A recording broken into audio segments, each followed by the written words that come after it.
Hello everybody, welcome to Oxford News This Week. I'm Terry Stiles, again with my co-host Jim Hughes. Yes, I'm here for you anytime you need me. It's exciting to have us back together again. I know we had to split up a couple times. Oh yeah, let's go dance next. Okay, there you go. So in this week's news, get ready for Christmas and more road repairs, and it's a leaky pipe that was the culprit. All that and more, the Oxford News begins right now.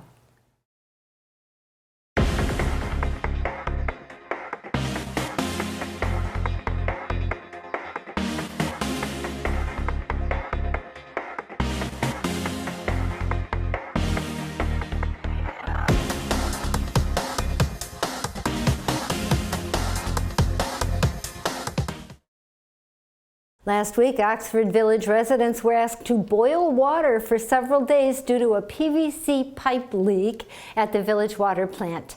According to village manager Joe Medore, a pipe connected to a water softener caused the shutdown of the system, and they had to make repairs. Once the system is shut down, Medore said, anytime the system is open and repaired, the boiled water advisory is mandatory, according to the county. Medore also explored the possibility of connecting to the township water supply during the shutdown. However, due to different water chemistry, different water systems, and other differences between the village and the township systems, it's not possible to borrow from the township. Medore informed the village council that the Artisan of Pioneer, which is the company that installed the water system in 2009, quoted repairs to cost about $18,000.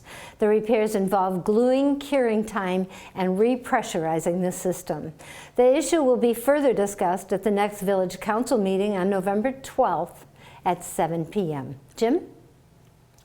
Well, it was scheduled to be a minor street repair. The project the village council unanimously approved to increase the scope of road work being done on East Burdick. The increase brings the project from around $170,000 closer to $200,000. The increase will be taken from the village major street capital improvement fund. Originally, the village planned on the Oakland County Transportation Improvement Program funds for 2028-29 to repay from Glassby to M24. However, the village manager realized Oxford projects were several down on a list of many to be actually funded. So instead of the complete repaving of the village, we'll now fund the crack repairs. Medore said the cracks will be widened from 2 feet to 4 feet wide. And then the road would be compacted with a roller instead of a hand packer, which will create more stable surfaces, and the patchwork will last longer. A large sinkhole was also discovered while they were doing the work, which will also need to be repaired. The scope of the $200,000 project also will include the Oxford United Methodist Church, the parking lot in that area. Terry. As we've mentioned before, Safety Path Millage is on the November ballot for the Oxford Township. It's worth mentioning that Treasurer Joe Ferrari, who is the chair of the Safety Path Committee, said it would be helpful to have millage money on hand because the township currently expands and adjusts the safety path system as money becomes available, and that having that dedicated millage would allow for quicker action. He also said many people would like to see the system extended along Seymour Lake Road, which is a large undertaking and would take several years to save for that without the millage. Its main use would be to finance construction, maintenance, repairs, and replacement of network of safety paths, trails, and boardwalks, as well as rights-of-way acquisition. The proposed estimate to collect is up a little more than $600,000 in its first year. If approved, the increase would be up to 0.5 mils, which is about 50 cents per 1,000 of all taxable property in the township, and would be levied from 2024 through 2025. According to the state law, the millage would disperse a portion of that revenue to the Village of Oxford's DDA, Downtown Development Authority. Jim? If you've been around Oxford for any length of time, for a while at least, you will know who Chris Atchison is. Last week, Chris put out a call for donations for the daily essentials to help North Carolina and Tennessee residents affected by Hurricane Helene. While his goal was to fill 2 trailers with supplies, Atchison found that the generosity of Oxford residents forced him to borrow, which is good news for them, another trailer to take to the ground zero. OCTV's Joe and Jeb Calhoun caught up with the caravan before they left for the south. Let's take a look at this report.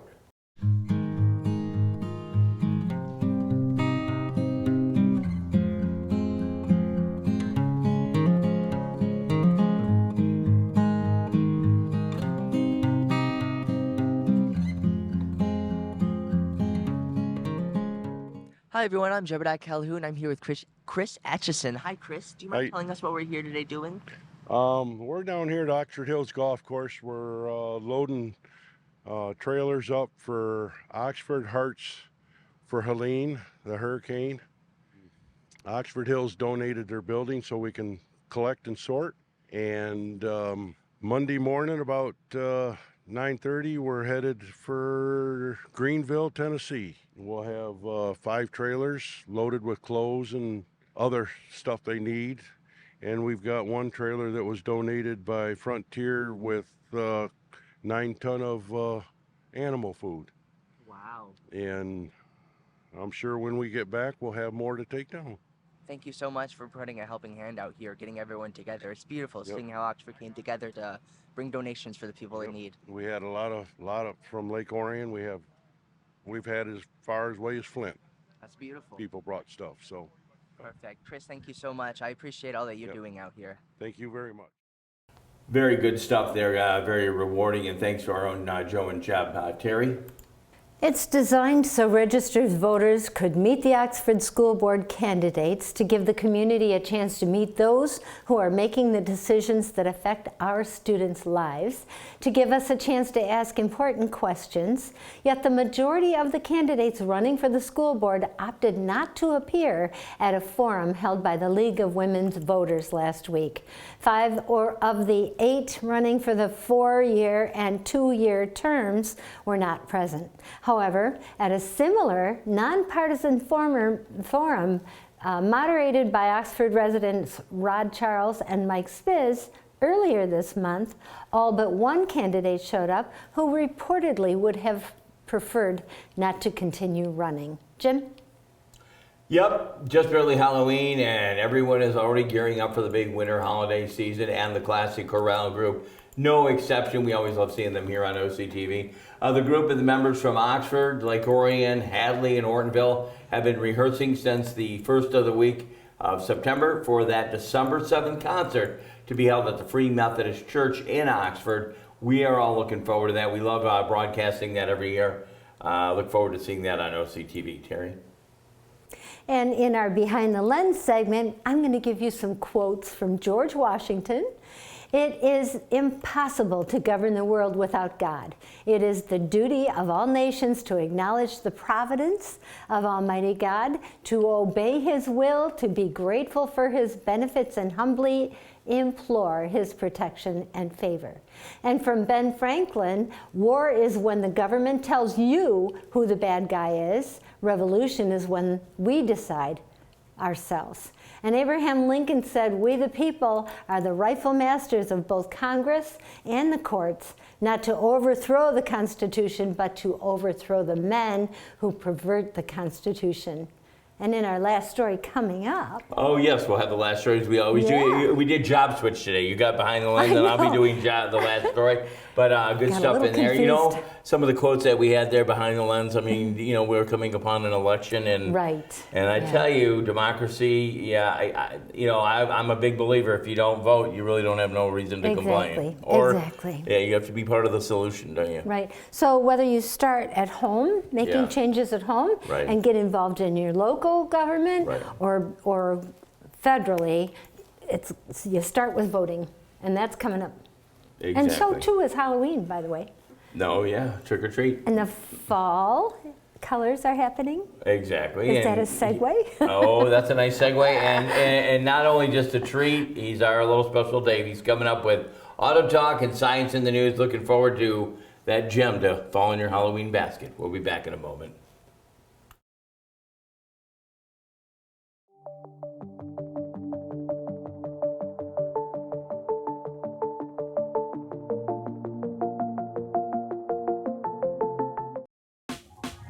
Last week, Brandon met a girl on a dating app. One day after work, he finally found the courage to ask her out. No answer. He started to panic. Was he being too pushy? Maybe it was too Hey, sorry I didn't respond. I was driving. I would love to go on a date. How does tonight sound? Brandon tried to play it cool, but inside he knew. A girl so smart, so responsible. She must be a keeper. Have you mixed your pain meds, your sleep meds, your allergy meds? Call the Poison Helpline. Has your child swallowed household cleaner, a chip of paint, a wild mushroom? Call the Poison Helpline. Have you been bitten by a spider, a snake, an insect? Call the Poison Helpline. Poisonings can happen at the home, on the job, or in the great outdoors. Call the Poison Helpline first to speak with medical professionals who can give you free personal advice anytime. 1-800-222-1222. Save the number, save a life. Welcome to this edition of Auto Talk. I'm Dave Kenny, and this story is taken from Automotive News.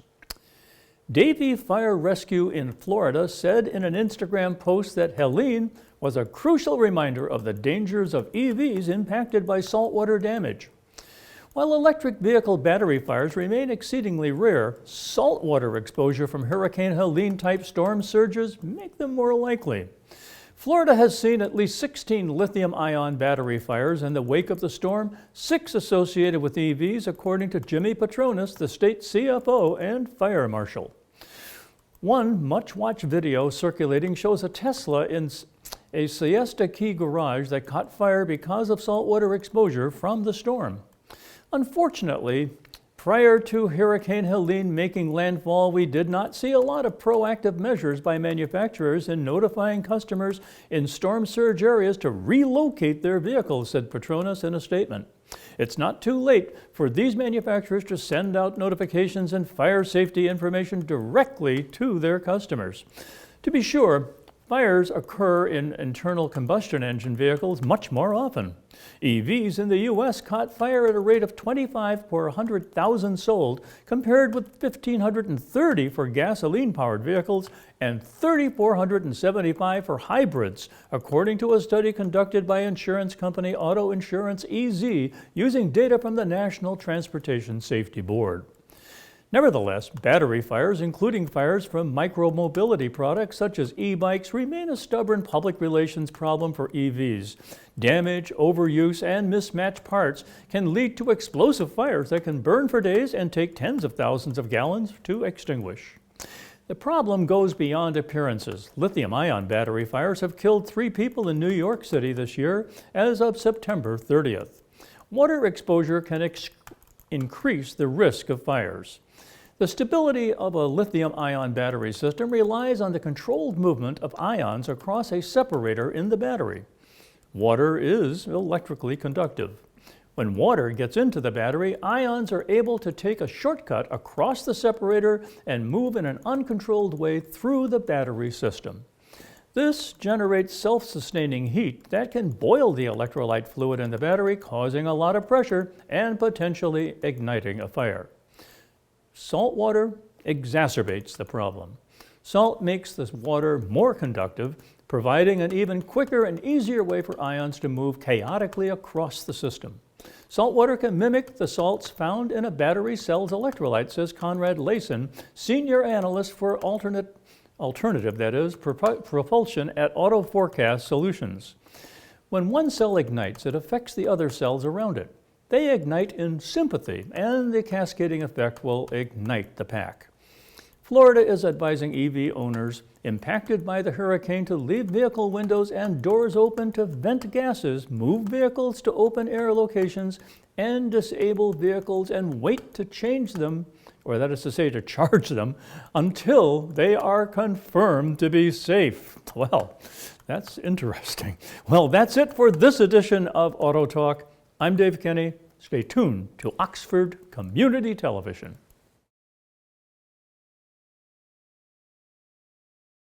It's pretty amazing when you consider that 7 years ago, we didn't have the treatments we have now. We cure 80% of children with cancer. If you think about that, I mean, go back 50 years, we were curing 20 to 30%. This is the miracle story of modern medicine. We understand what makes this cancer tick. And of course, without donors from around the world, this just couldn't happen. There's one thing we're focused on here at St. Jude, and that's beating this thing.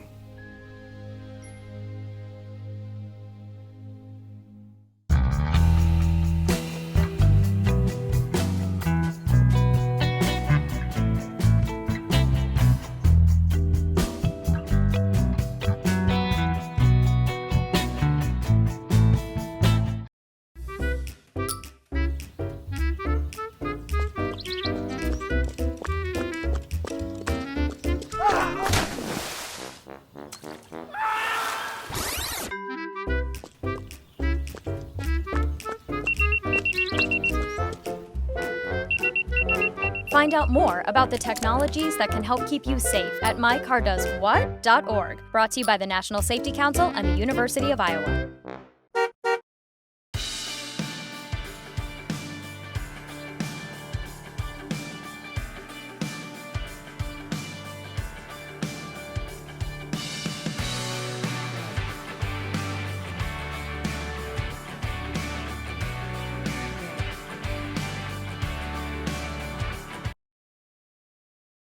Welcome back to the Barron's Industries Sports Desk. Oh yes, Oxford football inching their way even closer to playoff bids this past Friday with a win over Oak Park. The night perfect for homecoming and crowning of the royal couple. The Wildcats slayed the night. A score there, 49-14. Oxford took command and never stopped. Oxford's now 6-2 in the OAA Red. Has another tough team to beat this upcoming week, Friday, Dakota. That'll be the last home season game of the year. Again, we'll be there with our OCTV cameras. You should be able to see all of these games on Oxford Community Television. Out to the swimming pool, the girls swim and dive team successfully had a weekend at the Oakland County Championships. Coach Rank saw some nice time improvements for her swimmers, not only in the relay splits, but in the individual events. Evelyn Bishop went to a season best in the 50 freestyle. Ronja Woltman went a season best split in the 50 butterfly, and Ashlyn Nayless went season best for the splits in both the 50 breaststroke and the 100 freestyle. And Jordan Madsen, she matched her season best spring freestyle splits. Delaney Defoe went on her personal best on the big 500 freestyle.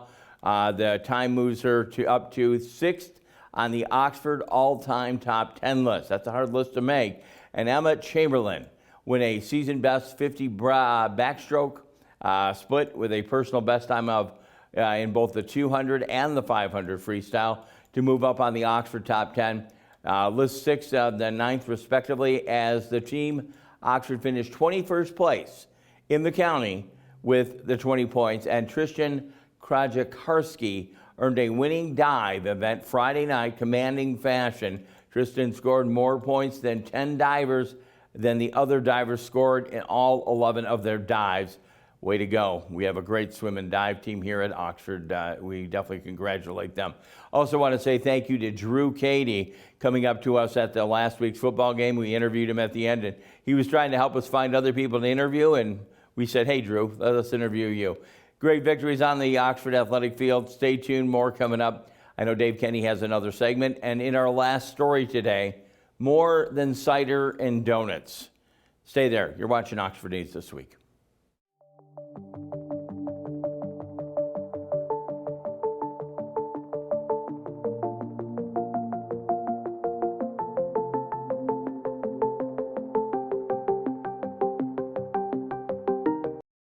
Hi, I'm Peyton Manning, and I'm partnering with the American Red Cross this year to tackle blood shortages.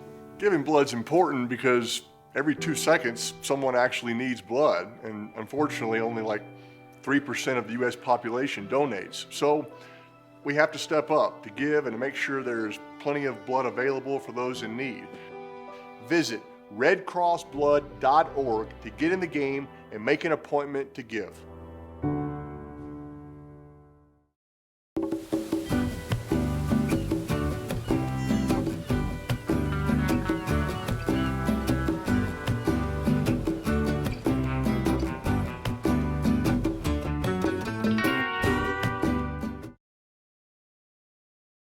Welcome to Science in the News. I'm Dave Kenny, and this story is taken from New Scientist. By simulating fake people while interacting with popular smart voice assistants such as Amazon's Alexa, Google Assistant, and Apple Siri, researchers have uncovered the different approaches each system takes to learning users' personal preferences and habits. I don't know that consumers have the intuition that when you're talking out loud, that also could potentially be used to profile you and then target you with ads, says David Chofness at Northeastern University in Massachusetts.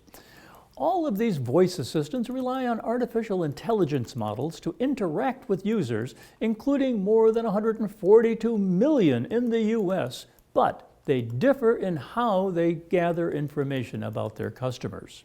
Chofness and his colleagues didn't have access to the proprietary details about how the assistants build user profiles, so they took another approach to find out. The researchers spent 20 months feeding voice assistants from Amazon, Google, and Apple more than 24,000 voice queries and text-based web searches. These interactions, recorded in the voice of one of the researchers, were designed to simulate a variety of people, such as fashion person or books and magazines person for Amazon Alexa users. The researchers then used data disclosure requests to find out how the voice assistants had labeled these profiles and then to examine their accuracy. Amazon's Alexa builds consumer profiles based on shopping and purchasing commands, whereas general questions don't result in profiling, says co-author Tina Elisa-De, that was a difficult one, at the University of Southern California in Los Angeles. The voice assistants close integration with Amazon's e-commerce platform made Alexa's profiling 100% accurate at labeling each persona the researchers had designed with the character's interest. Similar to other Amazon services, we may use customer interactions with Alexa to provide more relevant ads, says the Amazon representative. They also described how customers can choose whether to receive interest-based ads, changing a single setting. By comparison, Google Assistant delivered imperfect profiling. For example, it applied the married label with 70% accuracy, and it identified users as having an advanced degree with 50% accuracy. It also assigned initial profile labels such as homeowners or not parents for new user accounts before any voice interaction occurred, said co-author Elaine Zhu, also at Northeastern University. Google hadn't responded to requests for comment at the time of the publication. Only Apple Siri didn't appear to profile users based on voice interactions, but Apple's privacy policy reserves the right for the company to do so. We clearly state on our website and privacy pages that Siri data is not used to build a marketing profile and is never sold to anyone, an Apple representative says. The findings remain mostly speculative because such black box experiments lack back-end access to the voice assistant, says Long Chen at Clemson University in South Carolina. But it was helpful that the researchers confirmed that both Amazon and Google respect requests to opt out of profiling, says Thorin Klodslowski at the university, that is to say at the Electronic Frontier Foundation, a digital privacy nonprofit organization based in San Francisco, California. Understanding how voice assistants work remains a challenge because each tech company keeps changing and updating them, says Konstantinos Soros, also at the University of Southern California. For example, in voice experiments with Google Assistant, the system's profiling accuracy dropped to an average of 20% between the spring of 2023 and the summer of 2024, but the researchers don't know how. One major change is that some companies are upgrading their voice assistants with generative AI to improve their understanding of human language. If voice assistants improve, I guess more people will use them more often, possibly for more personal questions, says Klasowski. And as these lines between our devices blur even more, it's ripe for user confusion about what data is kept private and what isn't. Well, that's it for this edition of Science in the News. I'm Dave Kenny.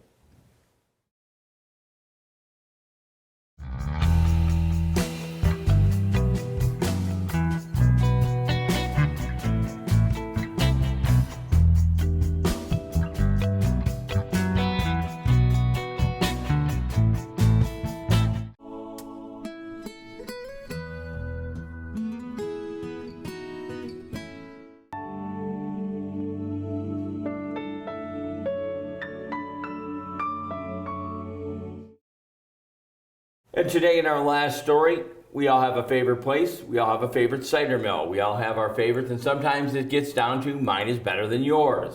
It also might be the only cider mill you've ever been to. It's the place your family may have commuted to, and it might just be that special place that you connect to a special time in your life, maybe a touchback time when you were in your youth.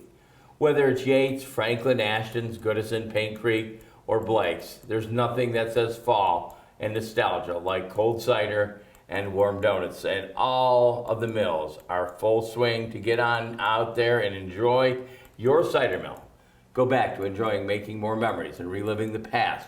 Part of that connects us to your favorite autumn fair. Good stuff. It makes me want to go right out right now and get one of those hot cinnamon donuts. Now, I've been, I go to Goodison, okay? It's a very simple place. Yep. It's a nice place. But this weekend at the radio station, when I was working there, we had I think you had it on the list, Blake's. Yeah, They dropped off some cider, and this is all that was left. You drop something off at a radio station, it doesn't last, okay? It was caramel infused cider. And to me, that didn't even sound good right off the bat until I poured a cup of it. It was like drinking a caramel apple. Oh, yum. It was good. Well, they're pretty innovative out there at Blake's all of a sudden. I know it changed ownership a couple years ago. Right. And they're doing really well out there, but every single cider mill around. Yeah. Even Ashton's, which is very close to us. Right. It's closer, actually, I think, even than Goodison. But the Goodison cider mill takes me back to childhood. Right. I've always, with the big wheel, and it's lovely. Now the Goodison's north of that. Paint Creek is the one with the wheel. Oh, okay. That's the one right. my parents, Goodison on the hill. Yeah. Goodison is all by itself. It doesn't really have a playground or anything. But I mean, my parents used to take us to Paint Creek. I used to take my sons, which has really gotten very big. It's Franklin, which is almost too big. Franklin is down in Franklin, the town of Franklin, just north of Southfield. But yeah, I mean, it's we know winter's coming. Yeah. It's one last chance to maybe get out there and enjoy some time with family and friends. It's just lovely. Wet, rain or shine, it's really lovely to do that. The smell and just the color of the leaves, and it's lovely. So if you see a caramel infused cider, give it a go. Give it a go. I couldn't stop drinking it yesterday. And thank you for bringing that story. I know that you did that. You did the research on that, and that was exactly what we need right now. Happy Halloween to everybody, happy Halloween. Anyways, I guess we've pushed this one to the end here. We're going to say OCTV actually can be viewed on Spectrum Charter Channel 191, Channel 99 on that ATT UVerse system. Check us out on YouTube, Facebook, Rumble, Roku. We're everywhere. If you have a show idea, maybe you'd like to volunteer, contact our office, OCTV. Give our office a call, 248-628-9658. Special thank you going out to producer, director, Kyle Snage, news writer, Allison Miller, programmer, Connie Miller, and your station manager, Terry Stiles. For everyone here at OCTV, I'm Jim Hughes, hoping you have a safe week. I invite you back next time when, again, we will take a look at Oxford News this week. Bye-bye.